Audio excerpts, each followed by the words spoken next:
Ľudský život je ako pestrá mozaika pozastávajúca z viacerých období života človeka, ktorý plynie ako rieka a je plný dynamických zmien, každodenných starostí i radosti, pre ktoré si často ani neuvedomujeme rýchlosť jeho plynutia. Krása ľudského života nie je vždy priamočiara, jeho grafom nie je priamka. Často je potrebné prekonávať zákruty a prekvapenia. Len niekoľko mesiacov uplynulo od slávnostného okamihu, keď ste z rúk triednych učiteľov preberali zelené stužky, v ktorých je skrytá nádej a viera, symbol každého maturanta. Dnes doznieva školský zvonec. Končí aj obdobie vášho štvoročného štúdia na tejto škole a vy ste pred cieľovou páskou úspešného završenia jednej etapy vášho života. Pred 4 rokmi ste dostali rozhodnutie o prijatí na našu školu. Boli ste plní očakávania, aké to bude v novej škole. Prišiel 1. september, aby ste začali spoznávať rytmu školy, spolužiakov, nových priateľov a prekonávali ste prvé prekážky. Z malých prvákov ste vyrástli na dospelých mladých ľudí. Zdenkovi Michalovcovi.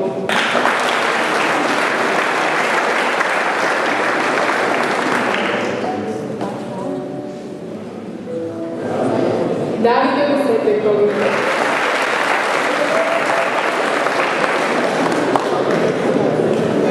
Jere Stašovej.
Vážená pani riaditeľka, vážení učitelia, majstri odborného výcviku, milí zamestnanci školy, študenti a samozrejme štvrtnáci.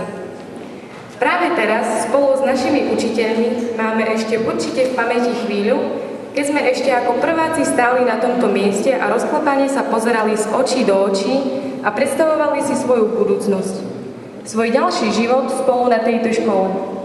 Áno, bol to prvý kontakt s touto školou a vami ostatnými.